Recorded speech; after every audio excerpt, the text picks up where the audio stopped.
I think I've seen it only once, that ice cream once.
Good morning. Welcome to the Unitarian Universalist Fellowship of Gainesville. My name is not Jeff C. Stevens. I shaved this morning, so you might not recognize me. He came in 10:35, 10:40, and says, he has COVID. Would you do the service? Okay. Did I say my name yet? Sue Boone. I took leadership development with the UU way back in 1989. And one thing we were told is there will always be 3 mistakes in every service. We don't rehearse, we just wing it. Well, I'm going to give myself 13 today, okay? I am, for my age, a relatively tall woman. Gray, white, I like to call it white hair, glasses, hot pink shirt with a wonderful flaming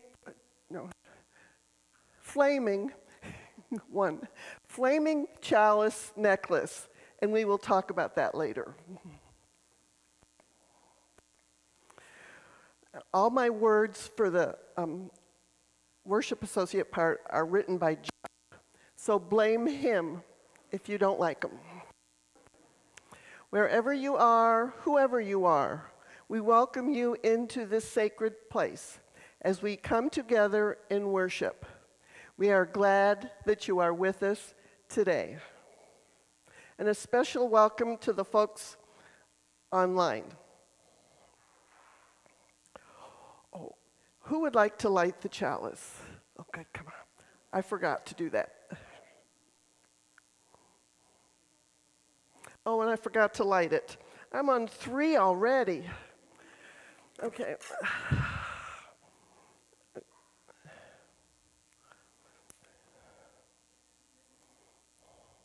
Thank you.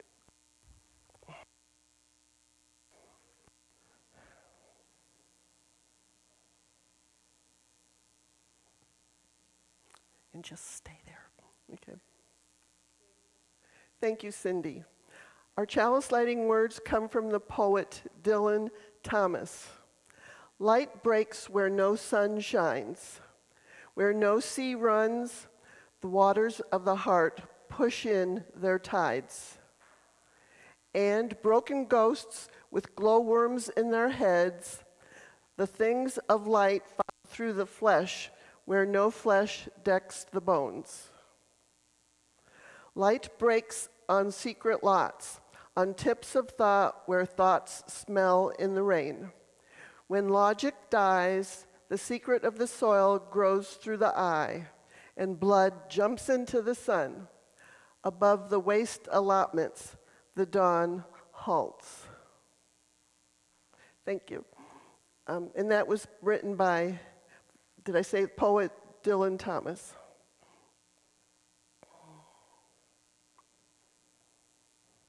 Our opening words were written by Deborah Merrill. We take a lot for granted when Sunday approaches. We wake up and choose whether or not to go to church.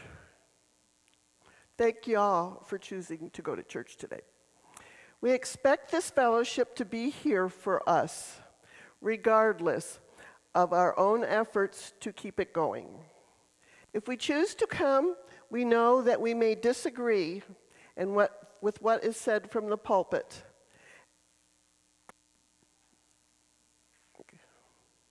And may even argue the case. Nothing bad needs come of our disagreements. We live in a very different time and place than those whose faith was tested to the limits of their humanity. We live in a very different place from many around the world who must practice their faith in secret or be prosecuted. We light our chalice in freedom. At least today we do. Come, let us worship together. As you are willing and able, please rise and sing hymn number 1008 in the teal hymnal, When Our Heart is in a Holy Place. Number 1008.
Good morning. My name is James Chase, and I am the Director of Lifespan Faith Development here at the Unitarian Universalist Fellowship of Gainesville. I am a white, non-binary, transmasculine person with short hair with just a little bit of color. You can barely notice it now. And I always wear glasses, and today I'm wearing a black t-shirt and blue jeans. I love seeing all of the faces, all of our kids here today, and today marks the, 6 days, I know how to count, we're fine, 6 days since school started for a lot of these kids in this room. And school starting is one of those transitions that is like major. It's a big, big shift to go from no school to school. So I know all of the kids in this room are tired, and I know all of the parents and caregivers of these kids in the room are even more tired. So for what might be just a moment of joy and giggles, I'd like to invite anyone who wants to come forward and sit to hear a story. This is one of my favorite back-to-school stories, which we have read, I think, every single year here at the Fellowship since before I started this job.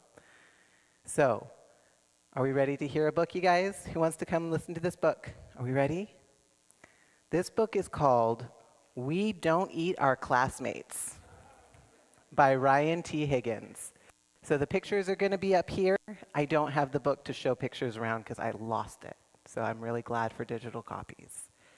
All right, are we ready? Who here has read this book? Who here has heard this story?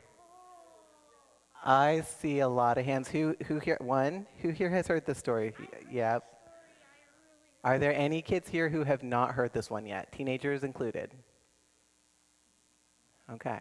All right. I see. We've got a couple new ones. This book goes, "We don't eat our classmates." You want to look at the pictures with me? Yeah. Okay. It's like a book. I know this one. I really like it. You know it and really like it. I do too. All right. Silly. It's pretty silly. We don't eat our classmates. Hey, kids. You will never be eaten by a T-Rex. They are extinct. I promise. You are a dinosaur. I'm going to read the book. All right. Penelope Rex was nervous. It's not every day a little T-Rex starts school.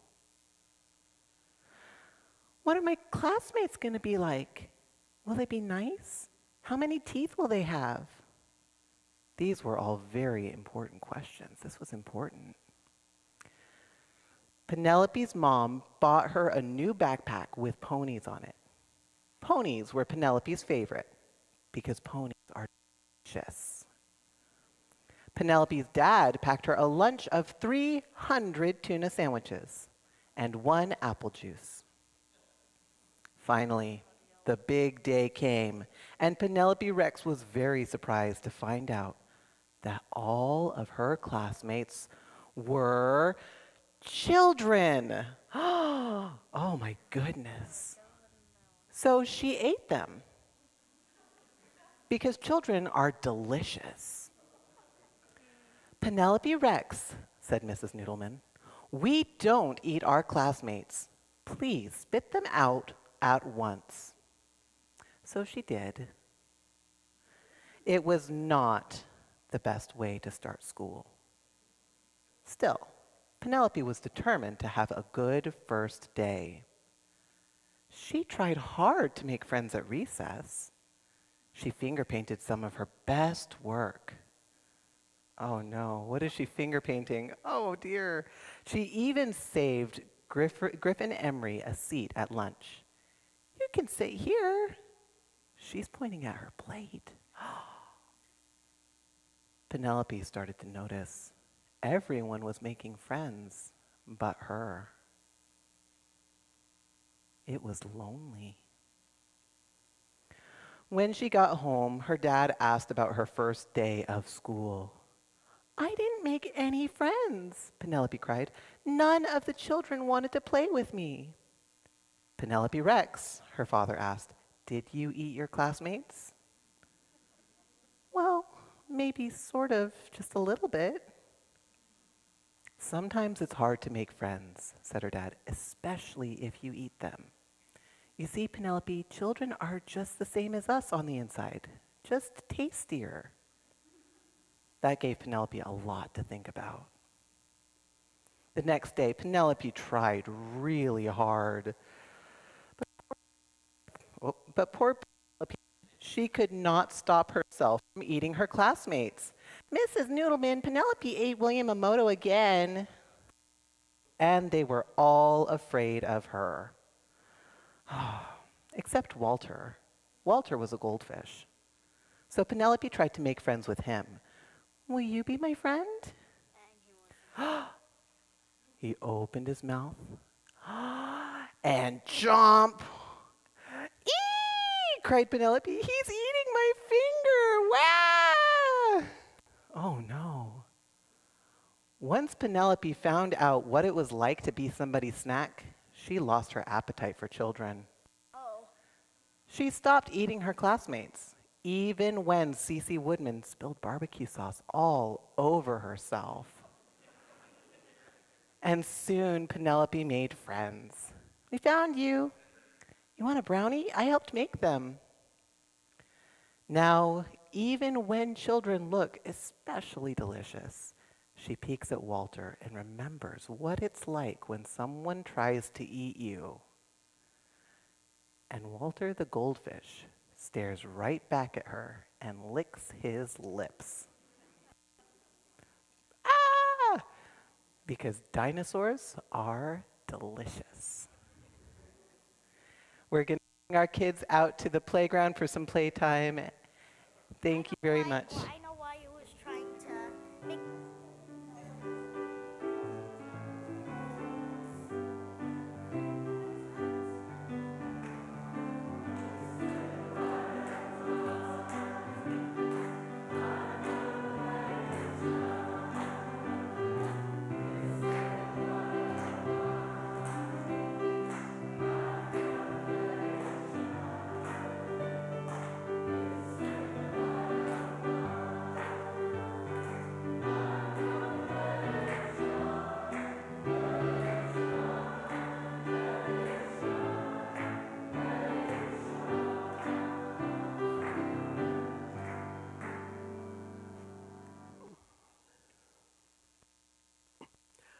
Our reading this morning was written by Scott Allenby.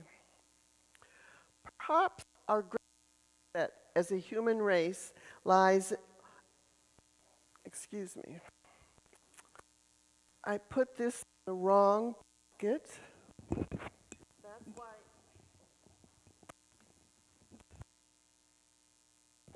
the receiver is over there. And that's why I was having troubles with the headset, because this goes on the opposite side of the whatever that thing is. Okay.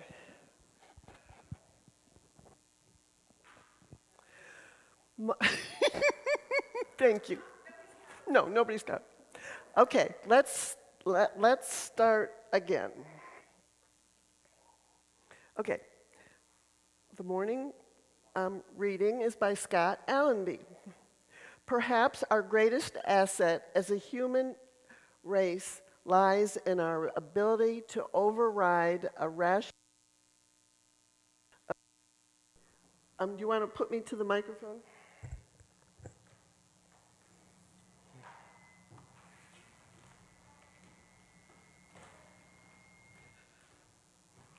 Okay. Perhaps our greatest asset as a human race lies in our ability to override a rational assessment of danger and speak up against injustice. We must never believe we are powerless. Yet, as we pursue what is right, we must understand the obstacles that prevent us from exercising moral obligation on both an individual and community level. This has plagued humanity for thousands of years. The remedy to inaction? Community. What is it about our internal makeup that empowers some of us to speak up, while others of us struggle to take a stance? Worried we may find ourselves on the wrong side of the implicit tug-of-war for power that constantly surrounds us? Social psychologist Adam Galinsky explores the science behind this age-old struggle of moral conviction. There has always been and will always be injustice in the world. It just feels more visible now that media has penetrated all areas of our life. For better or worse, it is impossible to hide from the uncomfortable racism, inequality, climate change, poverty, etc. Name the struggle, and a select few of us are doing everything we can to shift the direction of the world around us. None of us want our grandchildren to have to say, "My grandfather knew about this issue, but did not speak up about it." Yet our inaction persists. In short, feeling a part of a supportive community is the single greatest factor in our willingness to speak up for ourselves and those around us. Advocacy doesn't change people's minds or behavior. Relationships do. We will now have an anthem. Summertime from Porgy and Bess.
Thank you, Joanne Lowenstein.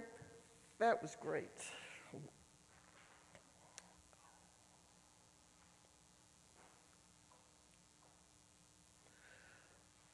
I lost my script.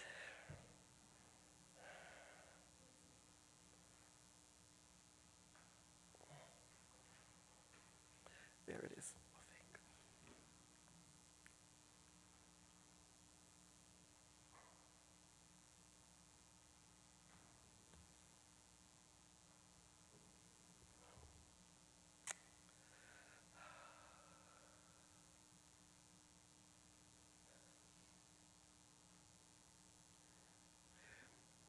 Every week we invite you to write what is on your heart in the book By the Doors of the Sanctuary. Now, since I haven't read them ahead of time, this is going to be a challenge. First, of course, our delight is our visitors today, Gail and Dennis. We're glad to have you with us today.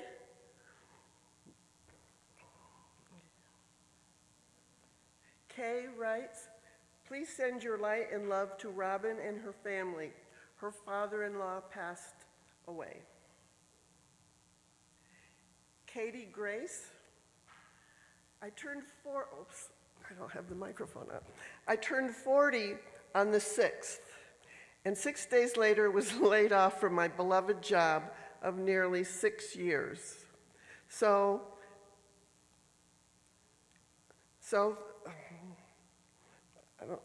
tells the mix of life's joys and sorrows. Unfortunately, that's the way life goes. Katie Grace, are you here? Sorry. I mean, congratulations on 40. Sorry about the other.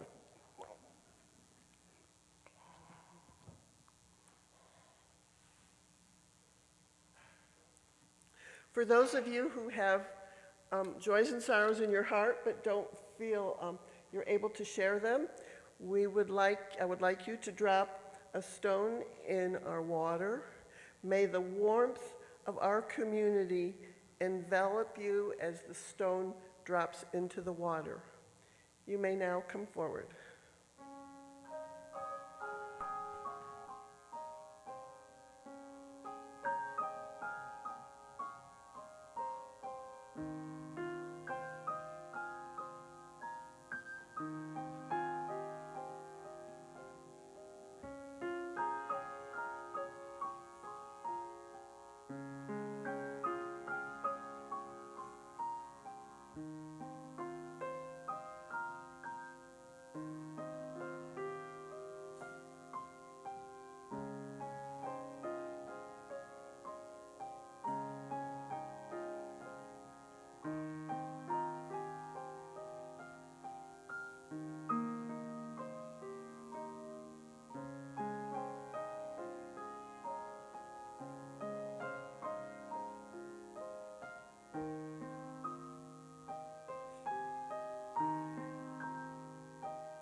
Thank you, Renee Richter, a member of the care team, for dropping 2 stones into the water for the joys and sorrows of those folks online.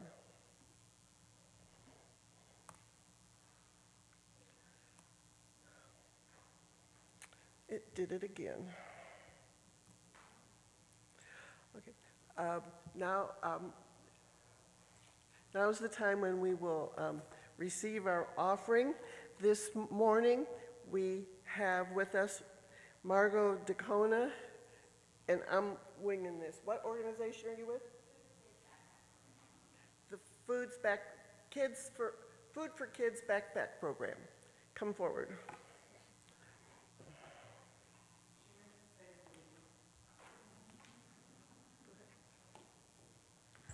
Good morning, everyone. Thank you so much for having me here this morning. My name is Margot DeCana. I'm the Executive Director of the Food for Kids Backpack Program. I am an almost 40-year-old Caucasian woman with brown hair and I'm wearing a green paisley dress. Food for Kids backpack program, I've spoken here with all of you before. I've seen many of you in our warehouse volunteering, delivering donations of food. And so first and foremost, I want to say thank you for having me, and thank you for your very long time support of our organization. It is incredibly meaningful, not only to me, but to all of our volunteers and to the almost 1,500 children that we serve every weekend during the school year. So we were founded in 2010 by Jennifer Moore when she brought pizza and cupcakes and juice to her daughter's classroom on a Monday morning for her birthday.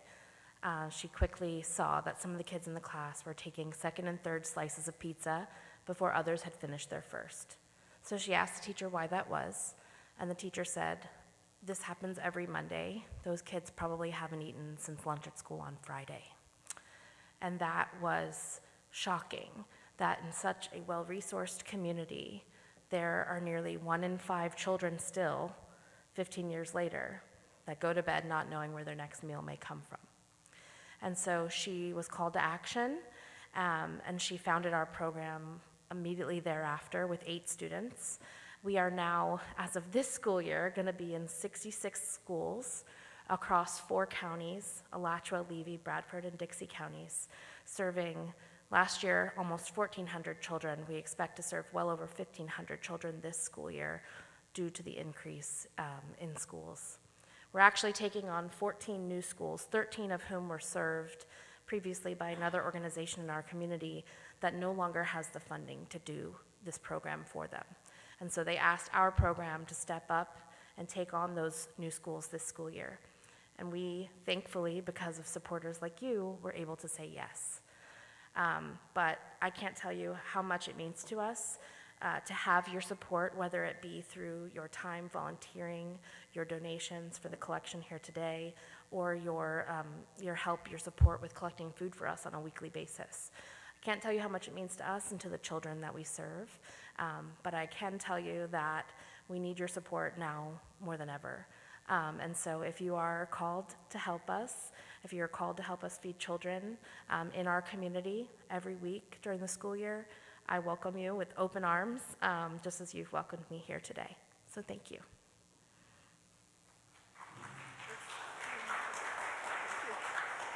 Thank you, Margot. Each Sunday is an opportunity to recommit to our mission and our community, and this Sunday to Food for Kids backpack program. It is a reminder of that form of love we call generosity. Will the ushers please come forward?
This morning, I am sharing a sermon I dusted off, as the saying goes. Jim, do you remember dusting off sermons? I wrote it 10 years ago, and now I'm going to present it to y'all. I did update parts of it to reflect the chalice history of our own congregation. I entitled it, "You Light Up My Life." U was spelled Y-O, capital U, capital U. Light up my life. Back in 2010, I was the new president of the Board of Trustees of the Unitarian Universalists of Clearwater. Being the new president, I wanted to do something different, in other words, significant.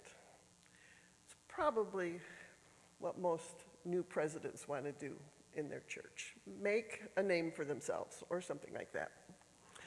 I decided to open each board meeting with a chalice lighting and reading. To find these readings, I looked at many different sources, several of which were our hymn books. You may have noticed at the back of the big hymn book, there are different sources. There are a lot of different readings for different occasions. Of course, now we have a slew of resources on the UUA worship web, which you just pull up on the computer and you're on your way. Two of the books I looked at were old hymnals printed by Beacon Press, the printing division of the Unitarian Universalist. Was I surprised to look through the Unitarian Fellowship Hymn and Service book, published in 1949, to find no chalice lighting words? Well, likewise,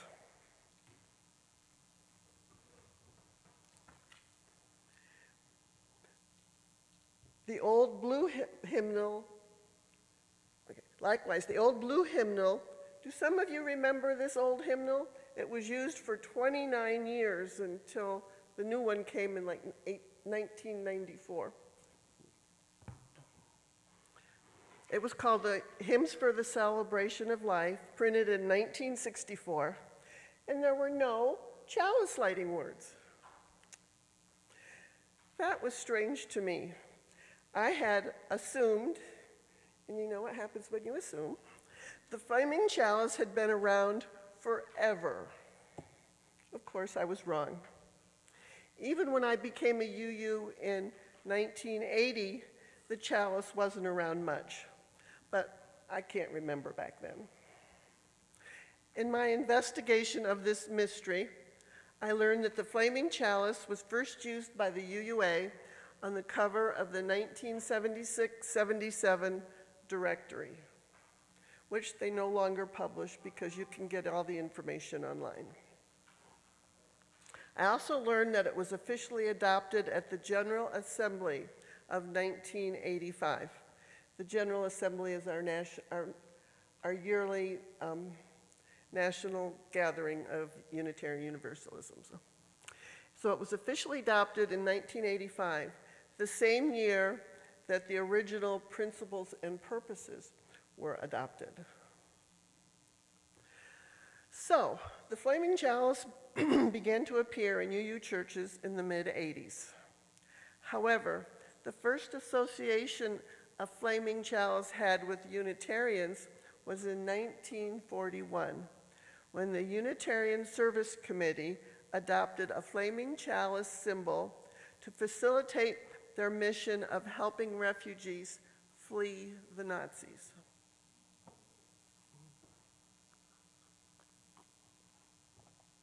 In 1939, a small group of Unitarians, upon learning of the atrocities in Europe, decided to give public witness to their convictions regarding human dignity, in particular to the refugees escaping Nazi Germany. The Unitarian Universalist Service Committee was modeled after the American Friends Service Committee. The Reverend Dan Hotchkiss, a Unitarian Unitarian Universalist minister who worked for the Alban Institute, wrote a very good history about the development of the Flaming Chalice. I happened to meet Dan at General Assembly in 2010, where he was tending the Alban Institute booth. I complimented him on the informative tract he had written. He said I could quote any of his writings as long as I acknowledged him. So Dan, he's probably dead now. I don't know.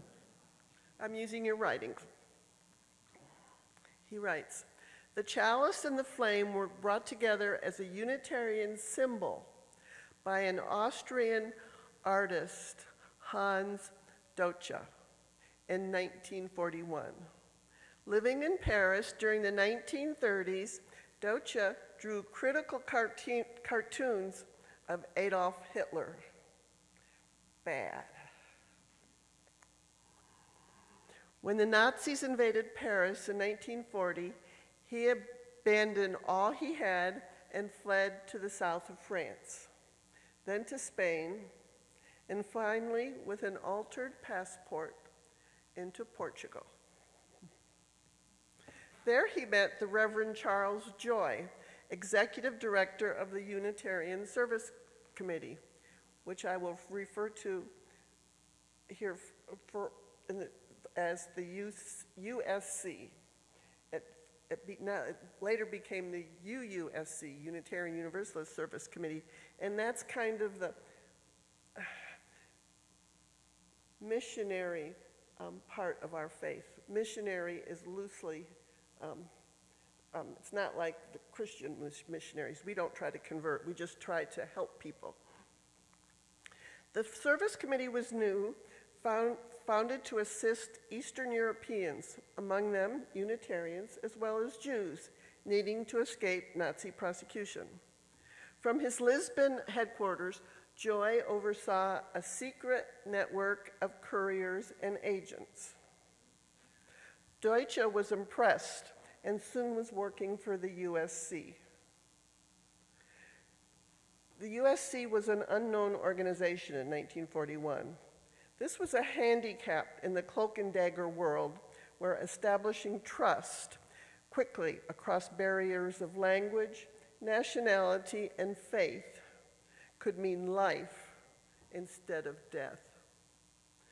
Disguises, signs, countersigns, and midnight runs across guarded borders were the means of freedom in those days.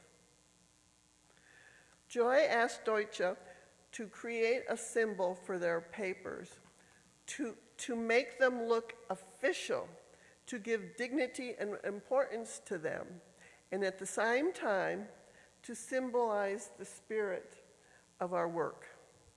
When a document may keep a man out of jail, give him standing with governments and police, it needed to look official. Thus, Hans Deutsche made his lasting contribution to the USC, and as it turned out, to the Unitarian Universalists. With pencil and ink, he drew a chalice with a flame. It was, Joy wrote to his board in Boston, a chalice with a flame, the kind of chalice which the Greeks and Romans put on their altars. The holy oil burning in it is a symbol of helpfulness and sacrifice. This was in the mind of the artist when he designed it. The fact, however, that it remotely suggests a cross was not in his mind. But to me, this also has its merit. We do not limit our work to Christians. And as an aside, Unitarianism was much more Christian back in the first half of the 20th century. So the fact that it kind of looked like a cross was important. Joy continued, "At the present moment, our work is 9/10 for the Jews, yet we do stem from the Christian tradition, and the cross does symbolize Christianity in its central theme of sacrificial love." The Flaming Chalice design was made into a seal for paper and badge for agents moving refugees to freedoms. In time, it became a symbol of Unitarian Universalism worldwide. Actually, the chalice, a symbol of our free faith, goes much further back in history. It began with, I don't know if it began, but early on, the religious courage of John Hus, a 15th century Czech Catholic priest. Some say Hus's actions were the beginning of the Reformation. His was the only pulpit where the Bible was read in the native language, not Latin. Gosh, the people could understand it. Wow. Also, in those days, the congregants could share the bread, but only priests could partake in the wine. He wanted the wine and religion available to everyone.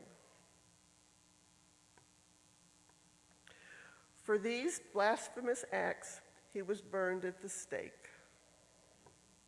Some historians say he went to the pyre with a chalice in his hand and threw it to his followers before he died. His actions inspired the people he had served to combine the fire of his martyrdom and the communion cup to create the Flaming Chalice, which became the symbol of freedom in Czechoslovakia. So, what about the Flaming Chalice of today? Most all Unitarian Universalist societies use it as a symbol of their faith, similar to the use of a cross for Christians and a Star of David for Jews. Because each UU congregation is independent, the variations of the Flaming Chalice are many. Here's some of the variations. Next.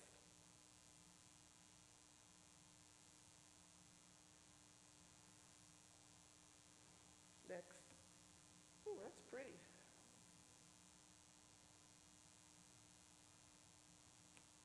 Next.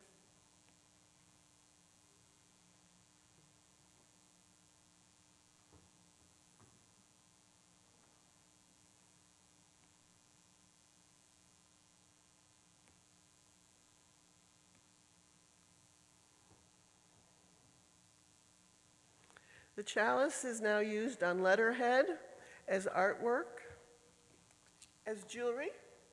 My necklace has probably 10 different designs of the chalice.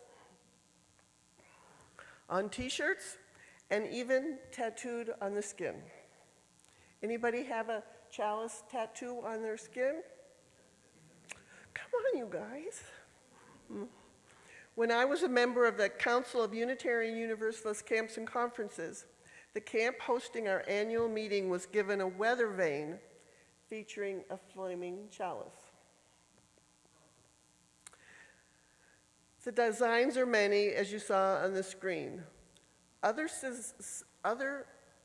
symbols are often incorporated with the chalice. At the Oak Cliff UU Church in Dallas, and Oak Cliff is behind the chalice. And many chalices are in rainbow colors. Physical chalices are often lit to begin worship services, board meetings, worship associates meetings, and other gatherings. Again, there is no standard chalice. The design is only limited by the imagination of the artist and the church.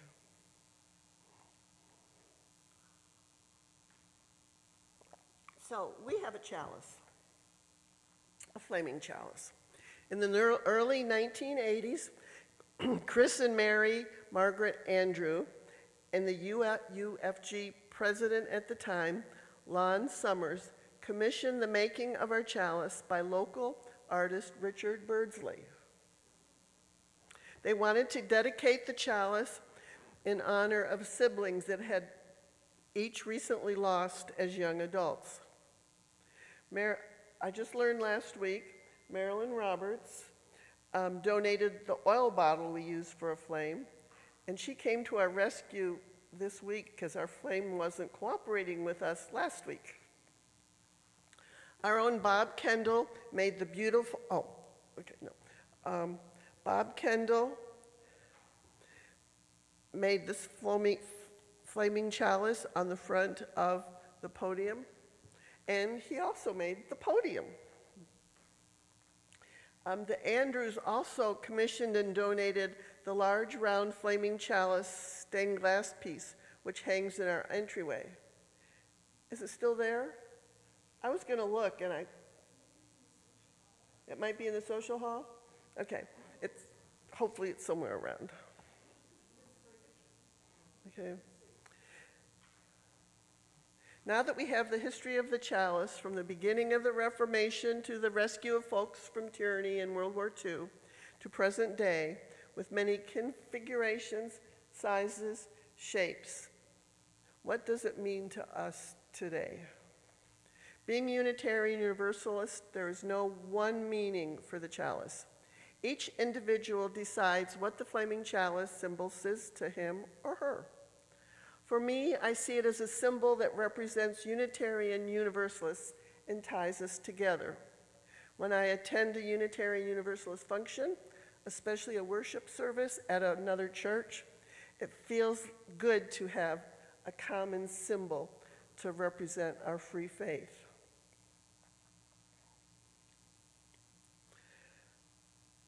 The Reverend Bill Gupton, who I knew way back before he even went into seminary, I think he was just a teenager when I met him, he suggests, for some, the flame is the light of reason amid the darkness of superstition. For others, it is a beacon of hope in times of distress. To some, it represents the warmth of the community we share in our congregational life, or as a reminder that we are neither the first nor the last people to gather in this manner.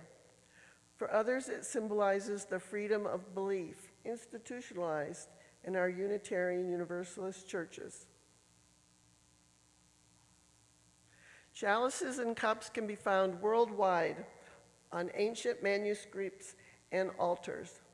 The chalice used by Jesus as the last Passover Seder became the Holy Grail, sought by the Knights of Wales in England.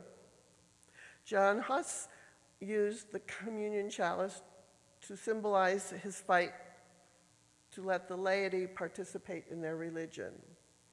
More recently, feminist writer Riane Eisler, in her book, The Chalice and the Blade, used the chalice as a symbol of the partnership way of being in community. Often a circle surrounds the flaming chalice. To some, it symbolizes that the earth and all its inhabitants are one. And sometimes there's two circles, intersecting circles, representing the coming together of Unitarians and Universalists. At times, the chalice has moved within the circle, to the right, to the left, to the center. I'll let you form the interpretation of that.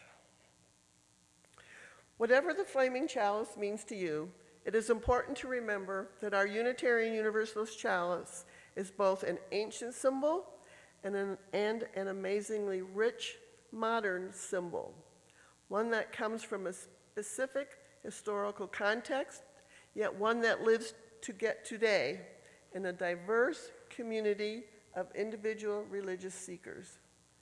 The flaming chalice calls each of us to reflect on what we hold dear in the Unitarian Universalist faith. So be it. As you are willing and able, please rise to sing hymn number, I think it's 116, and I don't know the name of it. 114 in the Teal hymnal. Answering the call of love.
As we extinguish the flame, let us read our chalice extinguishing words.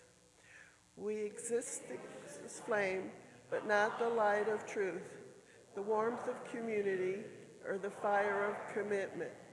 These we carry in our hearts until we are together again.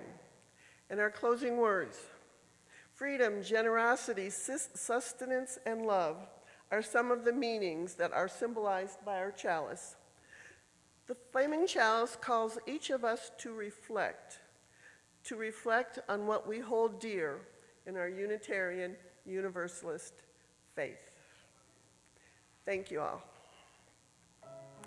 Thank you.